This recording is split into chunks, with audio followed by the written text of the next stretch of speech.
Welcome back, Season 2, Episode 2 of the Blooper Reel Podcast. A very special guest for you today.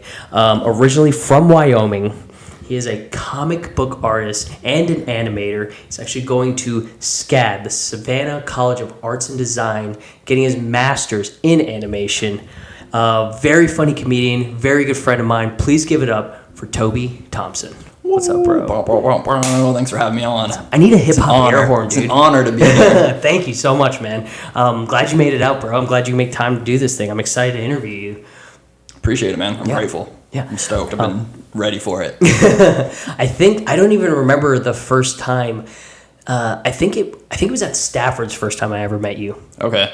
Yeah, I don't know. That makes sense. Yeah, it's really weird about comedy. It's like you don't really remember when you met these friends in comedy. It's just like you just know these people now, right? Like you don't remember what mic you met them at or anything like that. Yeah, I know it's like one of like 4 skeezy dive bars in Savannah. Yeah, it used to be. I feel like more, but it's like kind of like our comedy scene is kind of everything's been like dying. dwindled down. Yeah. I don't know why. What do you think that is? I don't know. I feel like I gotta be like the third person on the show to bring this up, but Nate Sesko always says sometimes comedy happens at a bar, sometimes comedy happens to a bar. I see maybe that comedy is happening to a bar too many times, but I don't know, because I think about like Tab is one of the like great ones that we lost. Yeah, and people love doing open mics Tab. I mean, you'd get 20 comics minimum in there all buying drinks, so like it. I remember I don't think that was bad for business. We would draw crowds, like nobody was like really leaving all that much. So I remember the line would just be like just to sign up for the open mic would just be like a mile long. Like that's exaggerating, obviously. Rocco's is just the piss stench emanating from the floor. That that whole place shut down. God, Rocco's rips. Rocco's is so much fun. I love it. Oh yeah, Rocco's is great. I like M-Joy would do the M-Joy, if you guys remember, was the person I had on for season 2, episode 1. The GOAT. Awesome comic. And she would just make Rocco so fun. She'd play little games at the end of the open mics and stuff, like for Christmas and stuff like that. So I want to get into your life, Toby. Okay, let's do it. Let me inside. Here we go. So you're from Wyoming, dude. Yep. That's cowboy country. Cowboy as fuck, baby. And I don't want you to take this as offense. I would say you're the least cowboy person I know. Like, I wear cowboy boots every day. Like, oh, do you really? I swear, yeah. Are you like fake cowboy though? Did you actually grow up doing cowboy shit? Not you just like the boots? No, I like the boots, but not like full blown cowboy shit. Yeah. But like in Kentucky, I worked with horses for a good bit of time. Oh, right on. Yeah. Oh, so you're like actually cowboy. Yeah. There was I don't know about that. I wasn't like fucking roping cows and shit. But one of my first like jobs. But more cowboy than the average. More cowboy than the average individual. My neighbor, he was like a couple miles down the road. He would pay me like $50 a week when I was like a freshman in high school. Before I went to school, I had to go and put firewood from outside his house to inside his house because he had a wood burning stove. I would do that before school. He'd pay me $50 a week. And then after a while, he's like, hey, how about you feed my horses too? And I was like, okay, I can do that. And I fed those horses. And then I got promoted to shoveling shit out of the stalls. Oh, what a promotion. Yeah, promoted to like saddling the horses at one point. And then I was promoted to like doing trail rides. And that's a big thing in Kentucky, doing trail rides. Oh, absolutely. So you learned to ride. You're like really like around horses. I was around for a good bit, yeah. So to your point, anyone from Wyoming knows I'm definitely like not a cowboy at all. But out here, I feel like way more cowboy than the average individual. Than the average Savannian. It's interesting because I mean, my grandpa and grandma had a couple horses growing up, so like I grew up like riding horses, but I didn't grow up like roping them or riding them or anything like that. My little brother did some like mutton busting when he was a kid. No shit, you know what that is? Yeah. It's riding lambs. In case you put like a fucking 7-year-old on a sheep, slap it on the ass, and just hold on for dear life. Go! This is a family tradition. But like Cheyenne, Wyoming specifically, where I'm from, is like the heart of cowboy culture. I think like that's like literally just like our entire town pride is centered around cowboy culture. It's like our big cultural event once a year. We have Cheyenne Frontier Days, the daddy of them all, which is the world's largest outdoor rodeo. Is it really? Yeah, and it's like that's like what Cheyenne is built on. All our museums are like Western art and Western shit. Like, I went to cowboys are very celebrated. We have like statues of fucking like bull riders around town and shit. Giant fucking cowboy boots, all like painted differently throughout the city. So it's I went to Houston, or I lived in Houston for like 2 years, and I went to the Houston Rodeo. Okay. And that's the biggest outdoor event I've ever been to in my life. Like Texas is cowboy as fuck massive, too. Texas is cowboy as fuck. So I can't imagine like something bigger than that. So was it outdoor or was it indoor when you went to? Actually, that's a lie. It was indoor. We don't have like the biggest rodeo period, but biggest like outdoor rodeo. Yeah. No, it was inside. There was a lot of like outsides. Our town like doubles or triples in size. I bet, It's just like drunk cowboys fighting each other for a week in July. It's fucking crazy. Is it awesome? Yeah, it's pros and cons. Yeah. It's like it's pros and cons. What St. Patrick's Day is to Savannah is the rodeo to Cheyenne. Yeah, but like on a smaller, like more hillbilly scale, I would say. Yeah. Cowboys are fun, man. Like, I really do like horses, but it's just a lot. Yeah. And I will say this, I'm not cowboy, but I grew up like pretty like country. Yeah. Pretty like fucking hillbilly out in the country. I'm from Kentucky, killing, man. fucking squinnies for eating our trees and that's crazy. So man. How long did you live in Wyoming for? Oh man, my whole life until I moved out to Savannah. So so I was born in Moscow, Idaho. Oh, okay. I was like, wait, what the fuck is happening? Okay. Yeah, I'm a Russian sleeper agent. But then I moved. We got him, boys. Take him. I moved to Wyoming when I was like 3 months old, so I was in Wyoming my whole ass life until 3 years ago. So when I was 26. You've only been in 26. For 3 years? Yeah. No shit. Yeah, man. I don't know why. In my head, I was like, he's been here for like 10 years. This dude is the swamp cowboy. Yeah. That's a good name, dude. I want to ask you why you moved from Wyoming, but can I guess? Yeah. I think so, like, Cheyenne, Wyoming, it's like its own entity and like very specific people in Cheyenne, Wyoming. Did you feel that you had like outgrown Wyoming, or did you feel like, we'll get to it a little bit more, was like SCAD a big reason why you left Wyoming? SCAD like is the reason I came to Savannah specifically and why I left Wyoming. I knew I was going to go to art school for animation, and I got in a couple places, and like SCAD gave me the most scholarship money. So I was like, okay, that's going to be the place. And just like Savannah seemed sweet, you know, Adult Swim's in Atlanta, which is like my favorite animation company. But yeah, I don't want to like throw shade at Wyoming because I love Wyoming. I love my people back home. I love the nature. Yeah. It's so beautiful. Yeah. But yeah, I did feel like I had outgrown Wyoming, and I had been trying to like leave forever, but I got my undergrad degree in Laramie, Wyoming, and then I like got a job at the school, like a pretty good job, and I was just What was the job? I ran a digital media lab at the school's library, so basically just like anything like creative you can do with a computer, I taught people how to do it. And we did workshops that were just for like students and like the public, just like whoever. We worked with like local high schools and like elementary schools to like do events with the kids, stuff like that. But then I would also do like course specific content for professors. So somebody might be like, oh, like I need to teach my biomedical students how to make like medical illustrations. Can you like do something like that? Or like, oh, I want to teach my students how to like set up like an art gallery in virtual reality. So I would like figure that out and then like teach other people to do very it. Close to what your passion is, but yeah, not like not quite. Like as close as I could get in Wyoming. And my dream always was to like go learn animation, ideally get a job working on like big shows or films or games or something like that, and then come back to Wyoming and teach animation in Wyoming, because we don't, like, it just didn't exist. I've known what I wanted to do since I was like 18, but I couldn't do it in where you were, Wyoming. And it was hard because I got like, not to like pat myself on the back, but I had a full ride at my state school, so I like had to take it. I was like, oh, they're gonna like pay me to go to school, but like the closest I could get to doing cartoons was English literature major and like graphic design minor, which that ain't it, dude. And my graphic design professor, like one of the smartest, coolest dudes I've ever met. He's like a huge mentor for me, but he would tell you straight, he was like, I'm not an animator like by any stretch of the imagination. And he was like the person in Wyoming who was closest to being an animator. It's like, that shit just does not exist out there. We like keep up on like Facebook and stuff. Yeah. Do you think this would be a really weird question? Would you say he's like almost a mentor to you, like kind of like giving you guidance on like where to go next, and like totally? Was he an influence on like being like, hey man, I think you need to like leave Wyoming and like go to SCAD? So it's actually really interesting. He kind of advised me to not go to a super fancy art school. He's like, go to a state school because it's going to be cheaper. But he's like, but I went to a fancy art school, and like my life turned out awesome. And there's a lot of stories like that. Like, have you ever seen Tales from the Trip on Comedy Central? It's this guy, he like animates people's like psychedelic experiences. No, I haven't. Love it. They're great. It's like an awesome show. On YouTube. They're super cool. So he gets famous comedians and they like talk about their psychedelic experiences, and then he animates it. And he's the same thing. He's like, oh yeah, I went to like this big fancy art school. It was the time of my life. Don't do it. It's expensive. It's a trap. So But he definitely like encouraged me to get my master's. He thought that was a good next step, and I was like kind of working with him in some of his classes when I was doing the lab stuff after I had like graduated. So he kind of knew where I was at and like helped me write my letters of rec to get out here and all that jazz. Yeah, that's what I was. So you're 3 years ago. That decision was made, and then like when you move out on your own, this is like the first big thing you're doing as an adult, really. Yeah. Like. Family still back in Wyoming, I'm guessing? Yeah. So I was in Laramie for like 5 years, and they're all from Cheyenne. But I went. How far is that? It's an hour. Okay. Yeah, it's an hour. It's all right there. Yeah. So you like moved down here. Did you know anybody in Savannah? You were just like, hey, I'm gonna go to school. Did you like live in the dorms when you first got here? Did you have like a living situation or?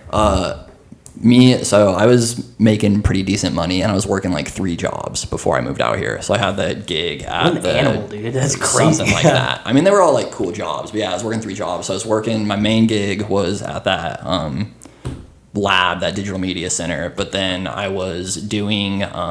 It's actually called the Dick Cheney International Center.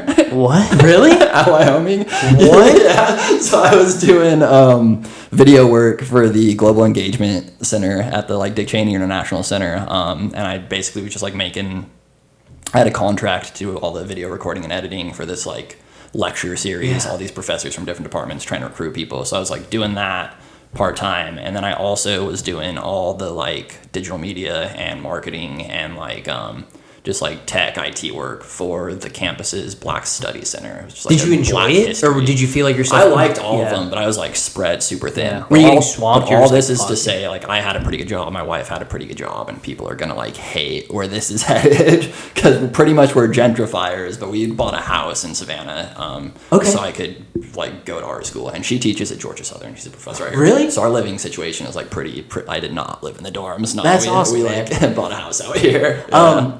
So you met your wife. I think I've only met your wife once at Stafford's. We talked about this 1033, and I looked up that band. What was the band name? Was it the Black Pumas? That's it, Black Pumas. And I listened to that song. So good. Yeah. Shout out to the Black Pumas, dude. Fantastic. Fantastic music. That was the only time I think I've ever met your wife. And I don't even think I knew you were married at that point. Yeah. So you met what's her name? Alyssa. So you met Alyssa in Wyoming. Yeah. What was she doing in Wyoming? So I was getting my undergrad degree in English literature, and she was getting her master's degree. But I took like a master's level class as an undergrad, and I met her there. But we were just friends for a while, because when I met her in that class, she was engaged to somebody else, and I was like also like pretty serious with someone else. Yeah, but both those kind of ended up falling apart. Yeah. No relation, no like home wrecker situation or anything like that. But yeah, we just kind of remained friends for a couple of years, and then we were both single, and we were like, hey, and you're hot, you're smart, let's do it. Was she like right on board with like okay, Savannah's the move? Like, she'd also been wanting to get out of Wyoming for sure. Kind of just anywhere. Both of us kind of just want to get anywhere. And it's funny, I actually got hired to teach elementary school in Las Vegas. What? And I like took that job, and then they gave me a huge raise at the lab in Wyoming. So I was like, all right, I'll stick around Wyoming a little while longer. Bro, I couldn't imagine. Actually, you would have been a fucking awesome elementary school teacher. Oh man, I don't know. Do you your wife like plan on having kids, or like is that? Dude, we go back and forth on it. It's funny. I think we probably will, maybe. I don't know. There's so much work. I'm pretty confident that I don't want kids. So like, I think it was when I was overseas in Afghanistan. Me and my wife at the time were like, okay, I think we're like at the position like when I get back, like I think we should have kids. We can do it. Yeah. Like we're financially good right now. Like, totally. This is the point in our life where people do this, which is a stupid thing. Like they're like, oh, this is some blueprint. It's the thing you do. Somewhere. Yeah, that's what you're supposed to do. And then I remember I came back, and we went to a coming home party thing or whatever, and there was a bunch of kids there. And then we came back home. We're like, hey, let's never fucking have kids, because that was a nightmare. Like, just kids are a lot. Dude. You're out there. There's just like, a lot. Fuck, dude. And one kid like threw up in the middle of the living room, and we're like, I don't want to deal with this. Yeah. That's just like the tip of the iceberg. Yeah, I know. I've in Savannah, actually, I like once or twice a year I'll go to a like middle school class in Savannah and teach them about like comics and this like comic I wrote about the Haitian Revolution. But they're like, I don't know, like doing that, they're great, and they're like curious and intelligent and like really fun to work with. But at the same time, I'm there for like an hour, 2 hours tops, and I'm is it overstimulating? Yeah. I'm exhausted. Your social batteries. I don't know that I could work with kids that young all day. I'd love to be a professor. I think that'd be a lot different, especially. What does your wife teach?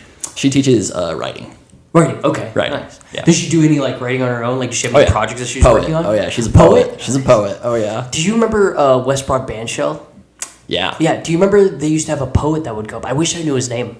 No, I didn't know that. So at the beginning, I wonder if she knows him. She's pretty like plugged into that stuff out here. Yeah. Because I think you did tab first usually, and then you would sometimes come over to a band show. So I never made it to a band show. It was a good time, man. It was a good stage shoot. I'm sad to see it go. But yeah, I'm sad I never made it out there because Terrence ran it. Terrence Miller. I love Terrence Miller. Yeah. But I don't know if you noticed, I'm kind of a piece of shit about mics when I'm in school. I get it, dude. Like it's.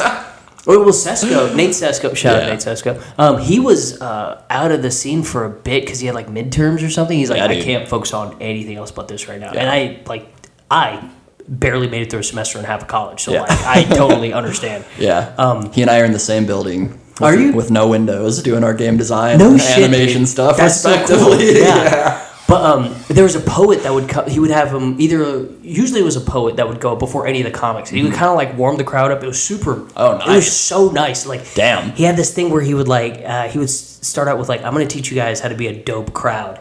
Okay. And like he would like get the crowd like pulled into like, hey, this is a performance. I know you're enjoying dinner, but like this is also something that's happening, and you should like be receptive and respect the talent. Oh, that's awesome. It was really cool. Like, he did really it in like nice. not like an aggressive way. Like, it was really cool. And he's a solid poet, dude. I wish I knew his name, but he's really good.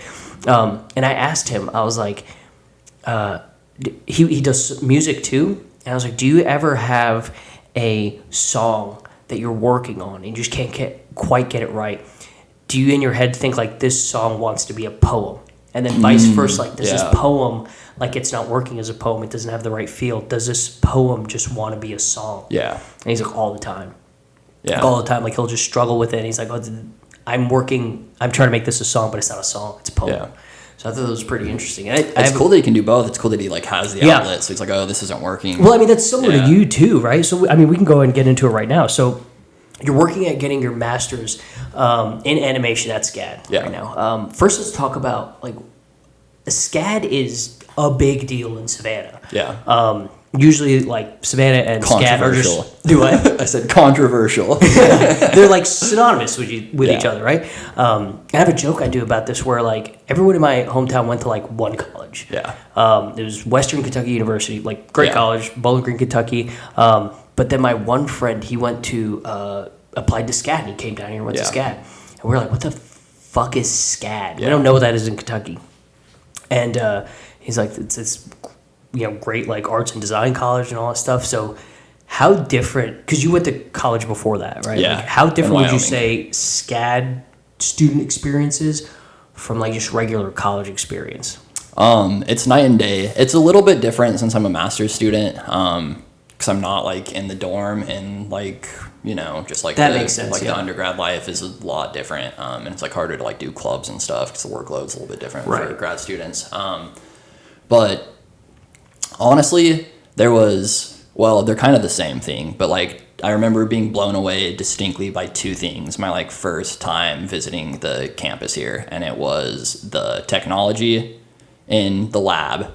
Because I mean, like the equipment available to you guys. Because I ran a computer lab, and it had like some of the most sophisticated, not like the most sophisticated, the engineers had that stuff, but like some of the more sophisticated technology on campus. And we had like 2 computers that were like our supercomputers. Like those were my babies. That's what we like ran our VR on. And I came here, and it was like every single classroom was just full of those computers. That's crazy. I'm like, that's just what you're learning on out here. That's like entry level those, and the supercomputers out here are like crazy, and we do like motion capture and all this stuff. So just like the sheer technology and resources blew me away. And then the number of like 18-year-olds driving like Porsches and Mustangs. Really? I was like, this is like, it's weird, right? I don't know. I'm not like, I come from a pretty like good family, but not like a crazy rich family. And I was just like, it's just like crazy rich people at SCAD. Not everybody. There's like a lot of people who like are here are using their GI Bill from the military. Right. People like me who are like paying for our education through loans. But then there's a lot of people who it's like, oh yeah, my dad is just like paying for this degree. And I'm just like, my dad's paying for this degree and this Mustang. I'm just like, oh. Man, I'm not in Kansas anymore. That's or crazy, Wyoming man. anymore. Yeah. What did your parents do in Wyoming? My mom's. So she did a lot of stuff growing up, and she also was like always working like 2-3 jobs. Yeah. She's a freak. But now, as of the last like 5 years, she's been a high school counselor. So she went back and got her master's when she was like 48 or something. That's crazy, yeah. Yeah, before that she was teaching second graders, and before that she was like a real estate agent. Was when you got that offer for that elementary school job, was your mom like, yes, do it? No, she was like, you've never talked about being an elementary school teacher. Why? And I was like, I just want to get out of Wyoming, and like Vegas is fun. Vegas would be dope. No, dude, my mom is like #1 supporter. Like, follow your dreams. That's always what comes back to her when I'm like struggling or whatever. She's like, I don't know, like you just gotta like go for what you want to do. She's like #1 about that life. Do you remember that? I think it was like a recent video I saw of Jim Carrey. It's like an older interview. And you probably know what I'm talking about, but he's like, my dad could have been Jim Carrey's talking. My dad could have been a very funny comedian, but he's like, no, he didn't do that, and he was like an accountant, and then like he got fired, and we had like nothing. Yeah, and he's like, you can fail at taking the safe option, so why not? Yeah, like do the crazy option. And that's like very much like how my mom kind of raised me. I mean, she doesn't like understand what I'm doing at all. It's like, what is animation? My dad is a veterinarian, so he that's gonna be fucking fixes awesome, up animals. Yeah. Complete opposite. His like growing up, he was like, no son of mine will be an artist. Oh really? Like total opposite. Is he on board now? You gotta do something like stable. Once I started making a little bit of money and like actually like working with some like bigger institutions, bigger names and stuff, then he's like, oh okay, you like actually like can kind of make a living doing this. And he was like, so like undergrad, like English degree, it's just like, what are you doing, bro? But like now, like I don't know, like animation is like kind of a STEM degree, and I can like kind of like blow his mind by showing him my computer screen. So I think he's like a little bit more. He's like, oh, this is. He's like I don't really get it, but this is like kind of like neat what you're doing. And then my parents are split, so my stepdad works construction. He's like part owner of a land surveying company in Wyoming. So it's like, I don't know, I think they have a team of like 8 people or something, a couple land surveyors, and I grew up land surveying my whole life. And then my stepmom works as a marketer for a Catholic school. How does that? She just markets the school? She handles all of their like fundraising events. That makes more sense. Yeah. Yeah, I don't know what I was thinking. That's like the putting it. I think she does because it's like Catholic school is like a private school. You gotta like pay to put your kids there. So I'm sure there is like I don't know. We take out an ad for a Catholic school in a newspaper or something. But mostly it's like doing their like events and stuff. That makes sense. Yeah. So all right, you're in Savannah. You've been here 3 years. Yep. You're doing SCAD. So how long did you start comedy in Savannah? I did start comedy. How long ago was it? Like as soon as you got here, or like how long have you been doing comedy? I've been doing comedy for 2 years almost. 2 years. Like a year and like 10 months coming up on my 2 years. Where do you think like what? Like, was there like a specific moment that you remember, like, oh, I could do this, or hey, I'd like to try this? So I don't remember the specific impulse. I mean, for me, it always like comes back. I'm gonna like plug myself right now. Yeah, absolutely. Plug my product, not plug myself. That'd be a crazy twist in the podcast. But I wanted to like, I've always like wanted to make cartoons. I've always specifically wanted to make Third Eye Genesis. That's like my fucking like dream project. What does that mean? It's a comic book, Third Eye Genesis. Third Eye Genesis. It's the craziest comic book you'll ever read.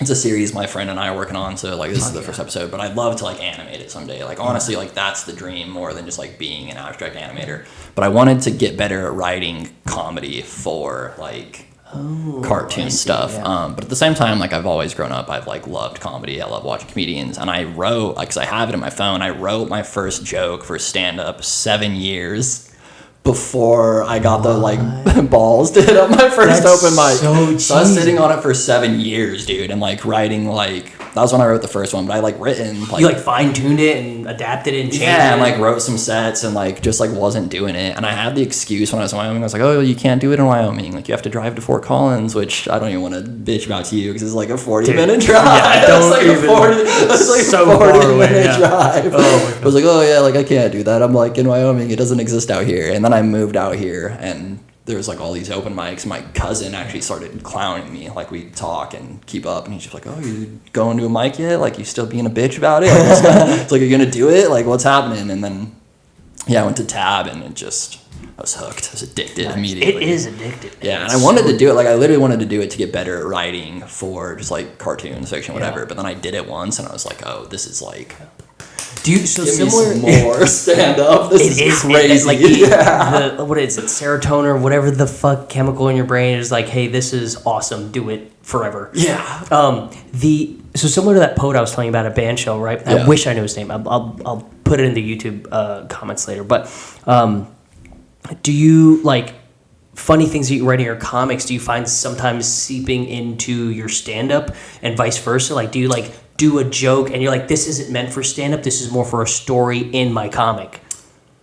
Honestly, I don't experience that so much in that way, but I'm like consistently interested in making fun of the same things. So a lot of the subject matter, it's like tons of crossover. I just like can't help writing about the same stuff over and over again. Yeah.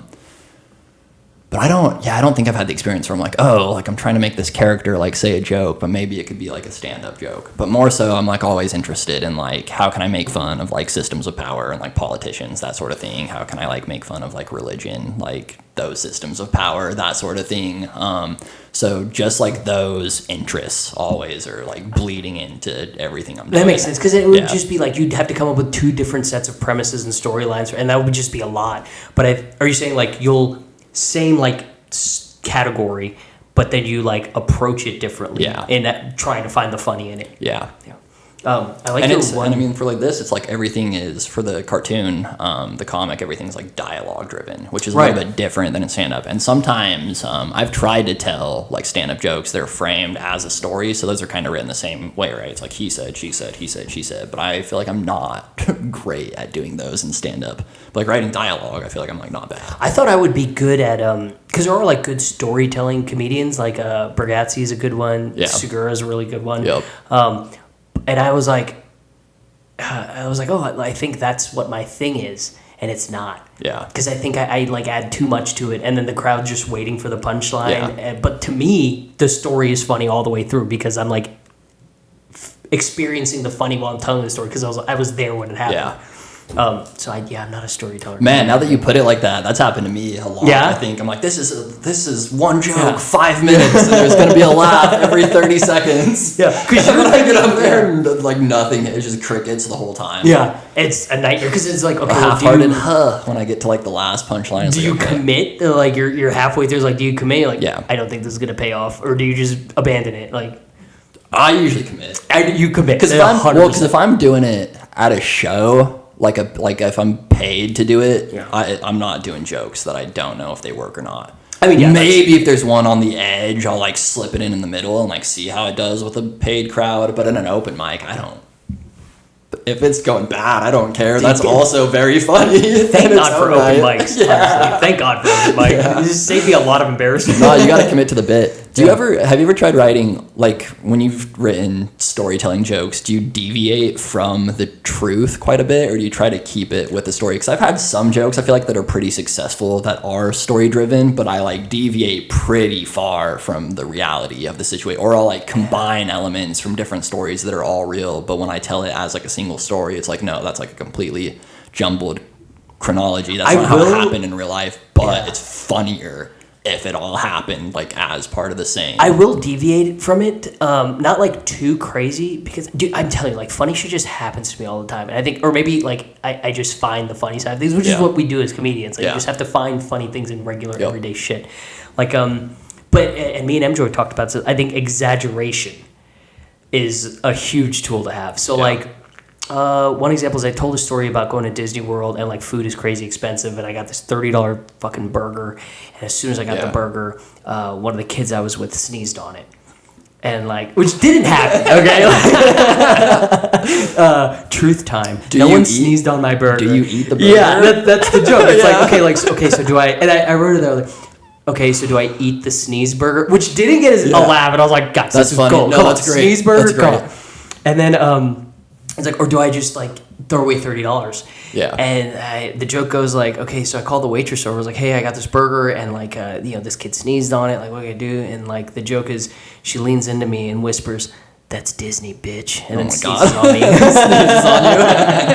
But spits on you. Yeah, obviously that didn't happen, but it's exaggeration and I will deviate, but I think it's cheating if I deviate too far. If I turn it into just something that a completely made up scenario. Right? Well, and if you go too far, I feel usually the crowd can tell. The crowd will but it's interesting because then you look at a comedian Louis C.K. Yeah. R.I.P. Dude. God. But he'll just make up a fucking 15-minute story and it's all bullshit and everybody is with him it's real. So I don't know. I think that's a skill. But I'm with you. If I just try where it just goes completely off the rails and it's bullshit, usually people don't respond to it as well. But if they're with me enough, or if it's absurd enough that it doesn't even matter. Because I have this one joke. It's literally the real story is my friend told me his dog was gonna bite me. And I was, is it a real story? Yeah. And I was like, your dog, I'm great with dogs. So your dog's not going to bite me. And I held my hand out and the dog bit me. But it turned into the dog didn't bite me. It held my hand in its mouth and then just started humping my leg to completion. No, I can't get off unless I have my hand. Dude, I'd rather be bit by a dog. All right, so comedy for 2 years, right? Yeah. And you did it mainly to help you write, be better at comedic writing. Yep. What would you say is because when you come to open mics, I know I feel a lot of times you have brand new shit you're working and stuff like that. Yeah. What's your writing process? Where do you get from joke premise to all right, let's run it on a mic? So. Ooh, this is good. Do you have one joke book or do you have multiple?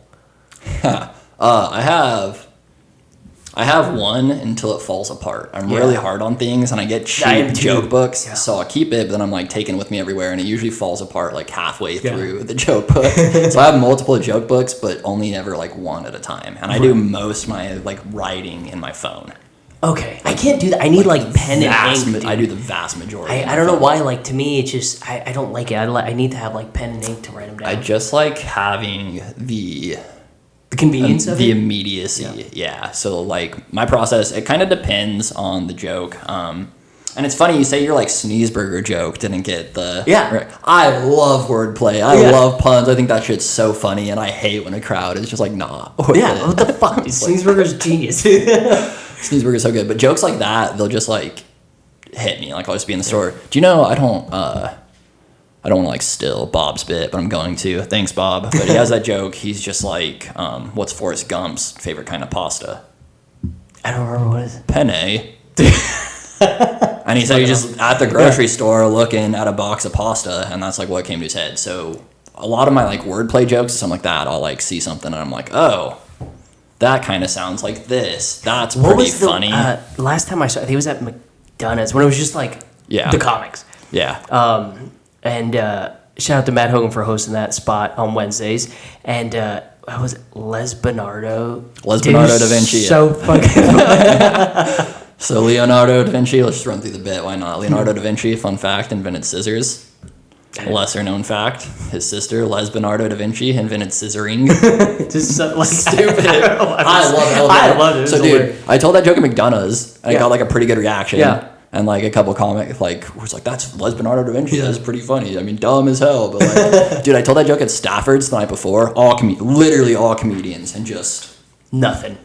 All just cross-armed, just staring at me. And one of them came up and he's Les Bernardo da Vinci. That's so stupid. Why would you get on a stage and say that? I was I don't know. I think I'm gonna try it again. I was I like this one. I'm gonna. Do you have a time period when you're working on a joke is just not happening? You're okay, this needs to die. I need to just be done with it. Usually if I just if I've rewritten it 4 or 5 times and I just can't get it to work, because there's some jokes I just really want it to work. I just want it to work. and he just doesn't. And eventually I'll be like, okay, especially if it's like more controversial. And I'm like, all right, I'm just like ruining my set and like ruining people's nights and like ruining the other comics sets because I'm pissing people off. Then it's like, yeah, time to just be done with it. Yeah. MJ was telling me, I was like, because I asked her the same thing, do you let a joke, like when do you kill a joke? Yeah. And she's like, I don't. She never kills him. She was like, I'll eventually come back to this. Oh, interesting. And she has like 7 really fucking joke books. Yeah. Which would be anxiety. That's because she leaves them everywhere. I think that's part of it, yeah. I think that's not like by design, that's by necessity. Yeah. Losing them all the time. She writes a ton too. Yeah. And in my opinion is like the best, if not, like one of the best, if not the best comedian. And she absolutely is. So no shade. But she does be leaving shit. Yeah. Just, there's another one. Nate has 2, I think. I don't want to blow up his spot, but he has like a legal notepad that he'll like work a joke out on. Yeah. But then he has a notebook that he takes on stage with him that's just like keywords to prompt him for a joke. That's what I bring up when I'm on stage. Yeah, you have with a my notebook. small book, yeah. When I bring my notebook, it's just all the punchline titles, the like joke names, essentially. I do. My shorthand for my joke books is insane. Like it sounds like it's like ramblings of a psycho. Yeah. When it's funny, I don't know if you've ever seen me. Sometimes I'll sit there and like sketch all the other comedians while they're like write down their punchlines, and it's just like the most like schizophrenic artifact. When did you find out that you were good at drawing? Oh, bro, I'm still not good at drawing. I'm not where I want to be. Okay. No, that's like me being douchey and humble. I mean, I'm like decent, but I'm like, I didn't start like taking. I always like kind of liked to draw and would be like making little cartoons on my Game Boy or whatever when I was a kid. But like I said, like my dad was like very much like you got to work a real fucking job. You're not going to be an artist. So I didn't start taking art seriously until I was like 18, 19 years old, and it's because I got that scholarship to Wyoming, and originally I was going for like computer science and economics, and I did that for like a year, and I was like, I hate this. I'm like, I'm doing fine, like the classes are fine, but I don't want to fucking do this for my whole life. Your heart wasn't in it. And nobody, like my parents have no investment in this. They're not paying for my school. They want me to do like certain things because they like want what's best for me, obviously. But I know what I like. I know what I want to do. I'm like taking English and like art classes for my electives consistently. Why don't I just go all in on that? So I didn't like really start drawing until I was like 19, I think. Were you nervous I took my first drawing class and I was horrible. Were you nervous to like tell your parents, like be like, hey, I'm taking a hard left, like I'm leaning into this? Nah, because I mean, you're 19, you're an adult. Without getting into it too much, I was like a train wreck. Like I was very good at school, but I was a train wreck in every other arena in my life. Just shit, yeah, man. Just that like, sucks, man. Just like substance abuse related stuff, to be honest. And I got arrested like a couple months before I decided to change my major. So they were like way more worried about like my extra. They were just happy you were still going to go back to school. Yeah, exactly. Okay. Yeah, exactly. That's good. So if you're you're whatever, listening dude, out just there, like don't kill yourself. If you're gonna do a major change in your academic world, get arrested before. That's right. And your parents will be cool Shock with it. your parents. Yeah. Raise their like tolerance exactly way up here for that. They're like, oh, English degree? You're not in jail? That's cool. That works. So that's comedy. Now this is something I feel like I think we're ready to get into. I think anything else you want like SCAD wise or anything that like comes to mind?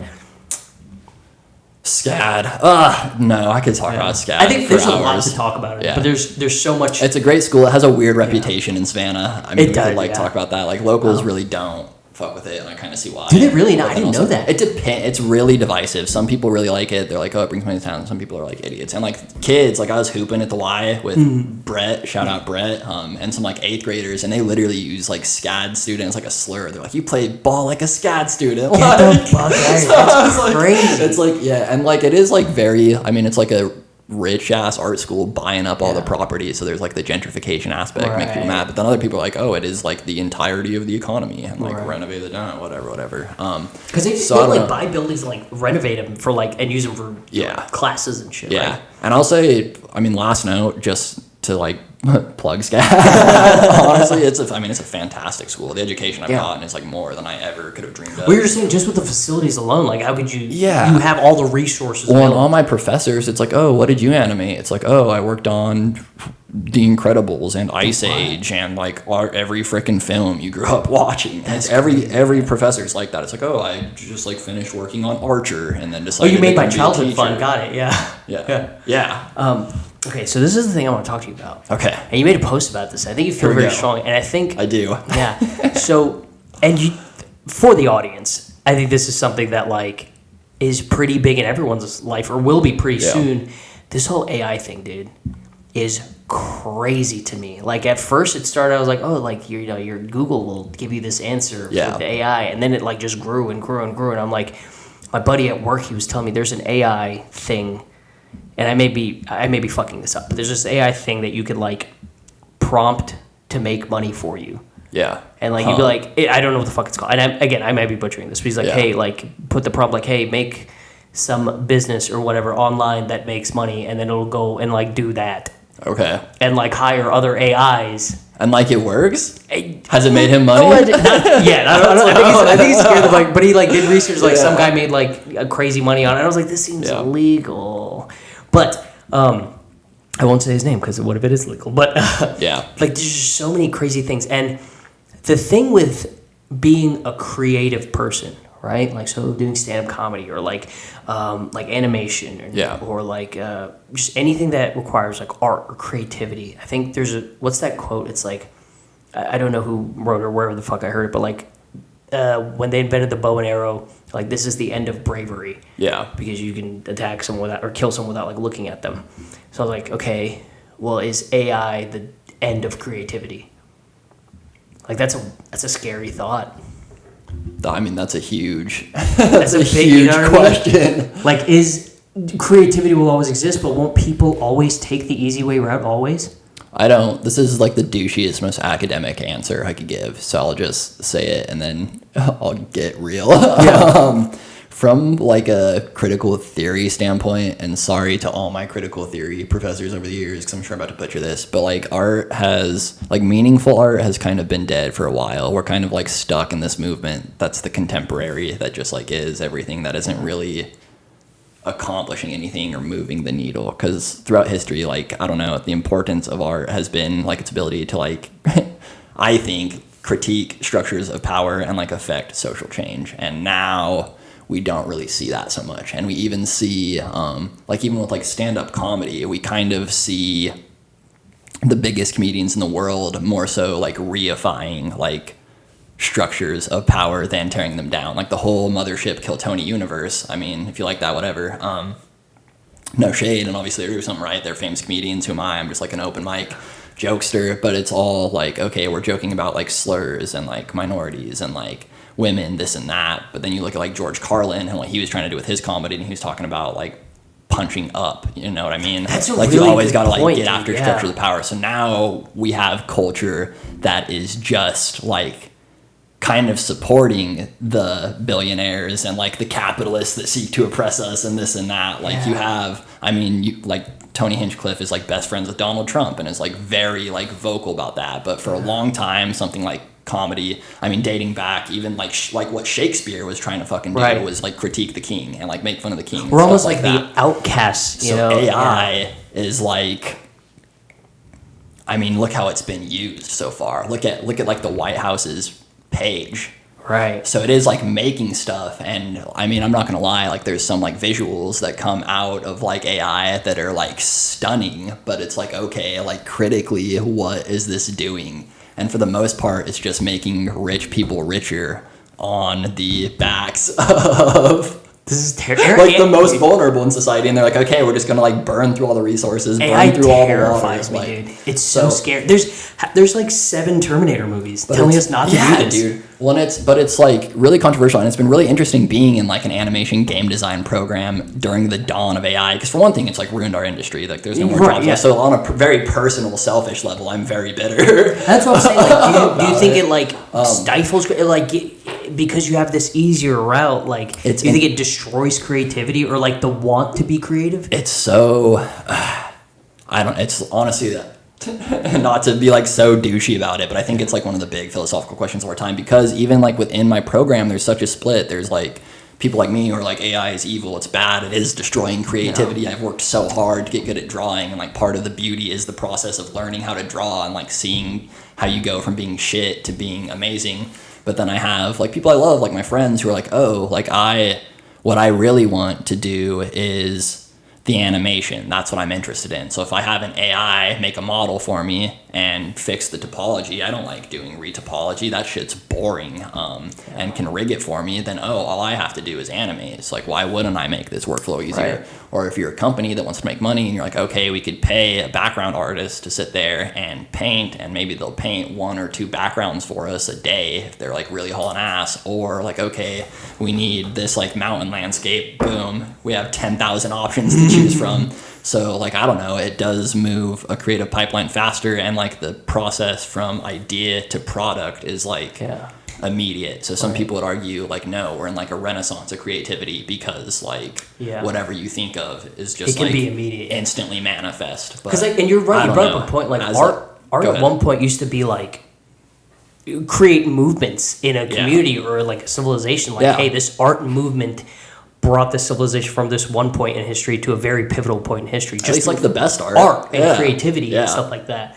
But I think, I don't know if this, I'm using the right word, but it maybe like, because you have like comedians doing like stadiums and stuff like that, and like, is it just like too commercialized? Like, you know what I mean? Yeah. Is it just what is it? How do we stop it? I don't know. I don't think we can. I don't think we can. Yeah. I don't think we can. Yeah, I don't know. That was a really long-winded answer. Is AI killing creativity? Well, I wanted your insight on it. It certainly cheapens the process of creating things, I think. Because like for me, I've spent like a lifetime. I've spent like over a decade at this point, like mastering like really hard fucking skills. The way you draw a character, like the way you imagine a character, the way you draw a character, like only you can do that. Yeah, that's because it's like your experiences, how you see it in your mind. But it's like, I don't know. Is there something like, okay, well... It also, like, I mean, centering the death of creativity question, like, all that this AI is doing is taking from stuff that already exists and regurgitating it, which is, like, kind of, you know, people argue that's kind of what artists do anyways. Right. We watch other people steal their style and, like, make it our own. But it's, like, I don't know, if we're just relying only on generative AI to make everything for us, then nothing new is going to come of that. It's just like drawing from the we should be recycling until which again, like that's kind of how you train yourself. But like, I don't know, like Picasso probably wouldn't have made like cubism if he had just had a fucking, like if he told a computer like, all right, invent a style. Yeah. And it's going to look this way. It just like wouldn't work. That didn't fucking exist. So I'm afraid we're at a point maybe where it's like, okay, we're not going to be like putting anything new into the algorithm. That's terrifying, dude. Yeah. That's scary.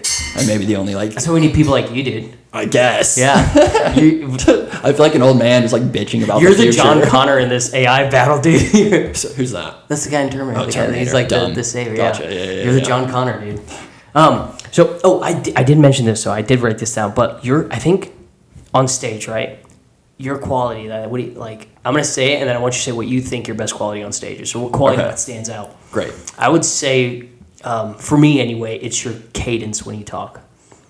Like you have that cadence that like it like cues people to be like, hey, he's gonna say some funny shit. Oh, you interesting. Know what I mean? Yeah, and I've struggled with that. Like sometimes I'll go up and I'm like very timid with my cadence. Sometimes I'm like very like outrageous with it, or like very zany with it. But you have been consistent every time I've seen you, and I think it's because it's just like how you talk. Like this is how you talk is how you are on stage. Interesting. Yeah, like it's just like your cadence and the way you talk. Like, and when you're like priming up for a joke, I'm thinking about it now, like laughing at thinking about you on stage. So I think it's your cadence that's your best quality. You can like feel me like queuing up a punchline. Yeah, and like I know, and I'm like sitting at the edge of my seat, like, okay, like say the thing. Wow, that's so interesting. What do you think yours is? I don't know. I've never. I honestly hadn't like thought of it until we started talking before this podcast, and just now hearing you say that. Oh man, I don't. If you don't have one, it's funny because I feel like I'm like kind of inconsistent with my cadence, but you feel like really? the exact opposite. I think you are consistent. Yeah.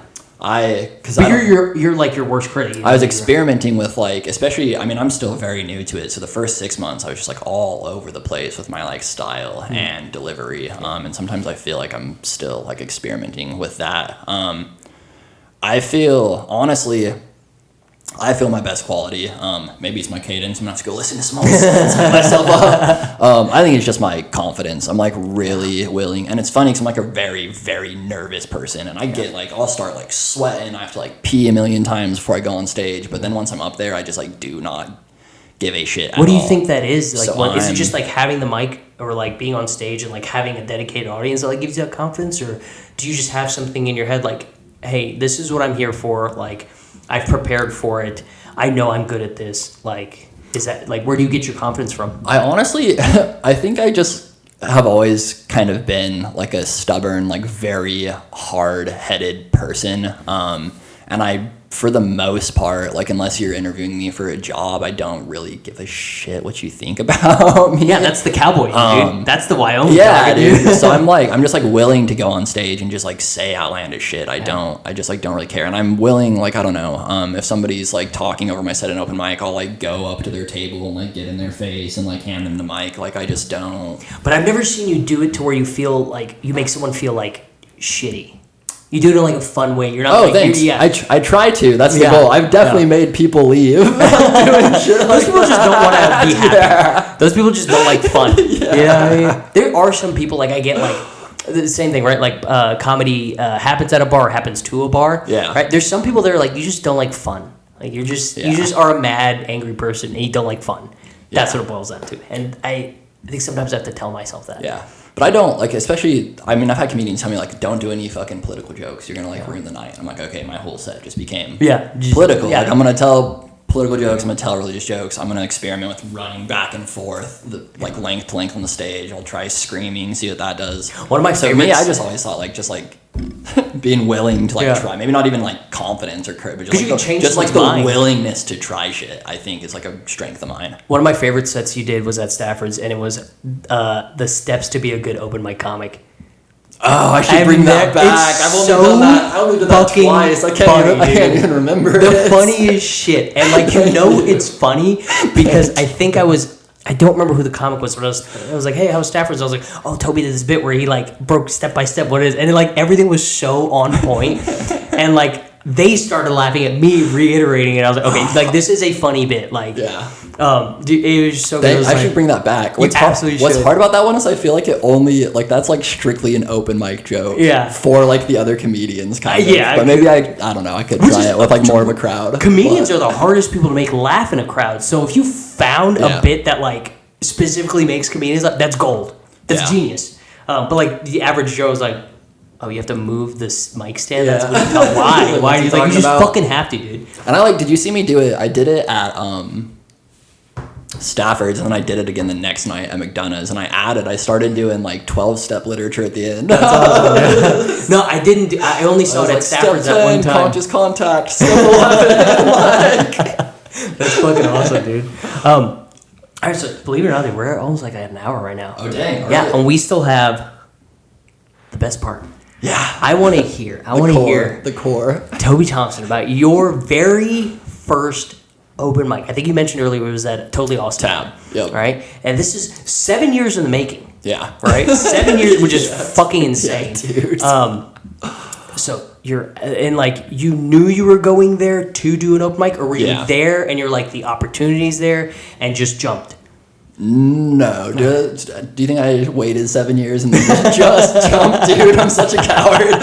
No, I went, I might have gone to 2. I went to 1 or 2 mics at Tab to, like, scope it out and, like, see what it was about. You're not the first comic who said that. That's smart. I didn't do that. I should have. That would have been a good idea. No, that's way more confidence. Yeah. See, maybe my thing isn't even confidence. I don't know what the fuck I'm talking about. But I was like, all right, let's see how they're doing it. And I, like, saw, like, some comedians were really funny. Some were, like, really bad. Yeah. I was like, I could do this. So, yeah, I showed up, I think I did the full 5 minutes. I'm pretty sure, because I had a pretty long bit, and I thought it went really well, because I had it was my wife was front and center recording, God bless their heart. That's awesome. And then there was 2 or 3 people in the front row, and they were all laughing. I was like, oh, I'm killing it, I'm doing so good. And I finish, and do you ever meet Wrath Nasty? No, I remember that person. Have you heard that name? I don't. He's a fucking Savannah legend. He actually, really? Yeah, I don't. He's a comedian. Yeah. Okay. Yeah, he was going through some health stuff, so I don't know exactly where all that's at, but whatever, not important. But yeah, Wrath Nasty. He's just this old, he's war. I can't even. Oh, I wish you'd seen Wrath Nasty. I'm gonna try to describe it because I know this is an oral meeting. Guy. He's like an old man with big, long, disheveled hair, big, long, disheveled beard. Yeah. Not to clown on him, but to kind of misquote his own sets, a face that would scare children, just a fucking crazy looking. He's old a big guy, like Santa Claus if he was on crank or something. Okay. Which I don't think he was on drugs or anything like that. He's a pretty the Christmas business, very sober, normal guy off stage, but then got on stage and talked about eating children because that's what he looks like. Insane. Because that's what he looks like. Crazy funny guy. But anyways, he came up to me after my set and he's like, "Hey man, you seem likable enough. You seem charismatic. Didn't hold the microphone right. Couldn't hear a word you said." Oh, no. Did you have it too far? And he was with the other comedians, and they kind of nodded. They're like, "Yeah." That's good advice, though. I didn't hold it close to my mouth. I was like, "What you heard? Did you think it was funny?" He's like, "I didn't hear anything." So that's where I started, holding the mic a foot away from my mouth, not even. And I was so nervous. What was your first joke? Do you remember one of the jokes, that one that you had for 7 years? What was it? What was the premise? Let me be strategic about this. I just don't want to make anybody mad. It was about in broadest terms having family members on methamphetamine. Oh, okay. And people enabling that behavior. Yeah, I got it. That's a tough move, making that funny, because it's a lot of people I know. Yeah, well, I don't want to get derailed because I know we're at the end of the show, but no, you're good. We got a good bit of time. We're good. My writing process, I have just the wordplay stuff that just comes to me, but then I have this thing I do, whatever the saddest thing is in my life at the moment, I try to make a joke about it. And sometimes that's my best material. Yeah. Sometimes it's horrible and doesn't go well, and it just seems like I'm a sad guy on stage. But I really like doing that. So I was like, okay, this is something that's really bothering me. I'm going to try to find the humor in it. Do you think that's dual purpose? Where it's something that's weighing heavy on you and you're if I can make a joke out of this, maybe it'll help me process it. Yeah, do you think that's absolutely. part of it? Yeah. And it's usually the stuff that makes me sad usually has wider impact than just me. You know what I mean? So if I can make the other people going through it with me laugh at our fucking madness, then I think that's good. Yeah, I think it's I think comedy can be really transformative in that way. How soon after that, did you hit a mic immediately after that, or did you tell your wife hey? Naughty. That was the joke. That was the joke I'd been sitting on for years. That was the first joke I wrote. Yeah. And I think I joked about my name too, because my mom named me after Kunta Kinte from Roots. This is the craziest. This is a true story. Which is real. This is real. Your mom named you after Kunta Kinte, and your name is Toby. Toby. That's the wildest thing about it. She couldn't call me Kunta for obvious reasons. 4 people told me that about you. 4 other comics told me that about you before I had a conversation with you. And I was like, shut the fuck up. No, it's not. That's not a real story. And then you said it on stage, and I was like, get the fuck out of here. Well, some people, the first time they hear it, they think I'm just joking. I'm like, no, my mom literally named me after. And it's fun out here, dude, because in Wyoming, nobody fucking knows what Roots is. Why does my mom know? And she didn't even know it from the series. She knew it from the book. It's just her favorite book. What? But coming out here, dude, everybody knows what Roots is. So I had people introducing me as Kunta when I was 2 weeks into comedy. I was like, this is crazy. If your mom ever comes on this event, I have to meet this woman. Someone says Kunta Kinte, and then I walk on stage. You're like, wait. Hello. Dude, you should get... Howdy. You should get cornrows and just have that happen. That would be awesome. No. I shouldn't do that. How far... how much time between your first set to your next set? Did you immediately go out the next night, or? Oh, I dove right in. Oh, yeah. Somebody. I always try to do this when I see a new comedian I give them here's all the. Did you enjoy that? Here's all the mics in Savannah. Nice. And somebody. Bob did that for me. Nice. Oh, Bob's great. Dude. Bob did that for me, dude. Bob. Awesome. I don't do it for every new comedian I see. If you get on stage and say the N-word, I'm like, you'll find your own way. I don't know if the scene actually does need you. And then I did that for Nina. Yeah. She was at McDonald's, and I saw Nina for the first time in the same like calendar that Bob sent me. I was like, Nina Becton, shout out. Yep. She was there, and I know she'd done some stuff with like Front Porch, and I was like, well, here, if you're trying to do stand-up, like someone gave me this, like you should have this also. Yep. Yeah. So somebody, I can't remember who. It might have been Brendan Townend. It might have. No, it wasn't. The dude who was hosting Tab was this guy Hector. I don't think I know who also hosted Rocco's, and he told me to go to Oh Rocco's. Andrew told me about Hector. That was who hosted before Neil. Yeah. Right? Yep. Okay. So he was guest hosting a Tab, and he told me about Rocco's, and then I went to Rocco's, and after that, it was like I was just like plugged in. Yeah. Nice. Yeah. That's a pretty good And then I did it, and then I did it like continuously. Yeah, for the first, I don't know, like 6 months, year, I was like hitting it the way Brett's hitting it. Yeah. Just like every single night, all the time. Brett's an animal, dude. He has such a drive for it. He wants it, man. He wants gonna do it. Yeah, I love it. He deserves it. Yeah, he's amazing. He deserves it. So I was grinding like that for a little bit. And then I was like, I can't keep up with this and school and So that's your first set now. Yeah.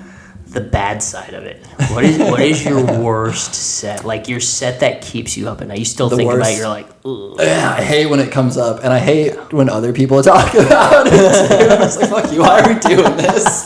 Why are you bringing this up again? Not you right now, I knew what I was getting into for the show. But it'll just be like casual hanging out before Mike. I'm like, shut up. So I did, I guess I have a lot of stupid jokes. I have a lot of lowest common denominator comedy, but then I really like to tell political jokes. I really like to tell political edgy jokes. I like to do stuff that I think is like critical, right? That punches up. And you're doing the things like you were mentioning, like things that like almost strike a chord, but like make you think also, but also like make you laugh about it too. Yeah. But it's such a hard line to toe between like what is just offensive and like what is actually like being critical. And I thought I crushed it with this one. So I was at Britannica Pub. I don't even know. I don't know. They've done like, Quentin's done like 2 or 3 mics out there. But I did that mic. I had 10 minutes, and I did my first like 3 minutes. I was killing it. Nice. I was crushing it. I was like, oh, this is amazing. I can do whatever I want now. How long was the set? It was 10 minutes. Okay. I was like, all right, the crowd's on my side. I can tell I'm like I told nervous, my stupid jokes. I told my hentai jokes. I told my frickin' lesbian heart out of it. I got the stupid stuff out of the way. They're on my side. They like me. Let's get to the hard hitters. And this was even like, I was planning on doing like, this was supposed to be like the first joke in like a series of like politically and like religiously charged jokes. This is, oh God, you're leaning into it right now.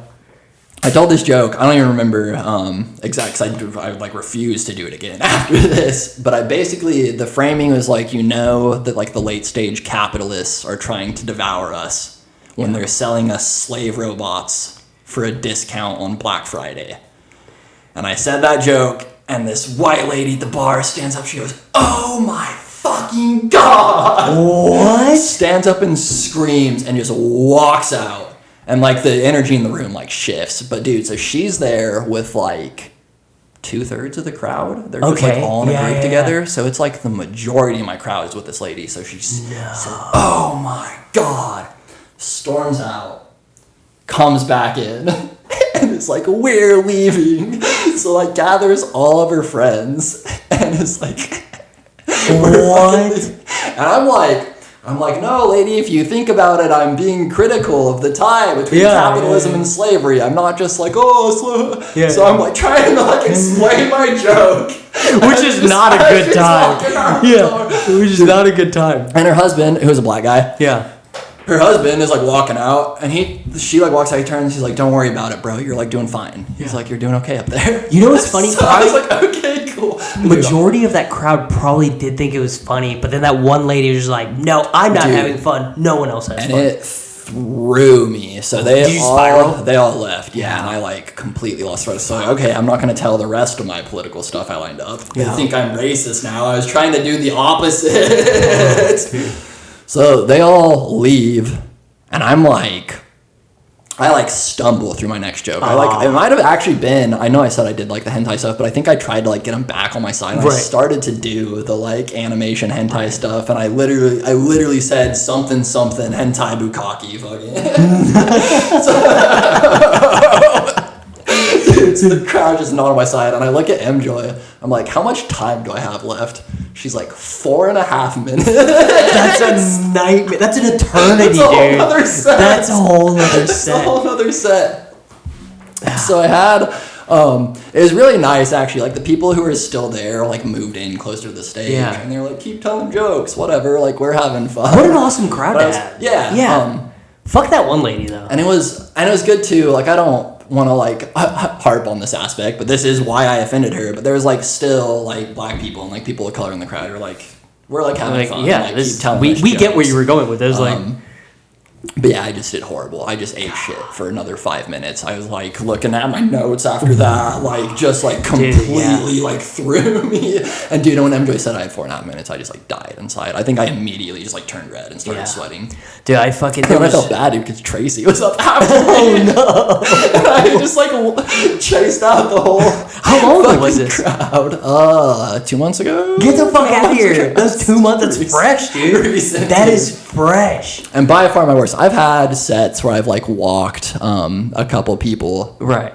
Especially like open mics, but like I've never. That was like a like. It was a show. It was a show. It was a showcase, and I walked most the crowd with them like thinking I'm like a racist piece of shit. So I'm like, man, this is probably as bad as it gets. That's fucking insane. But I know like when you're describing it, I know exactly what you're feeling. Dude, you get that like I try to memorize all my stuff. And then, like, if I start to bomb and I spiral, it's gone.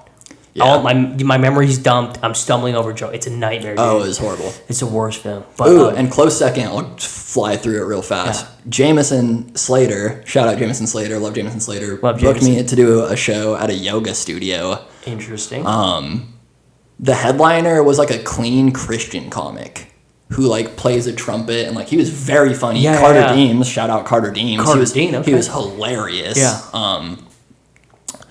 But like you've seen my set, it's not clean Christian comedy. So I went up there. Not at all. Yeah. I went up there, did what I do, and just horrified the crowd. Just like 5 minutes of silence. No. Everybody. No. Pissed. Dude. Did the headliner like talk about it or?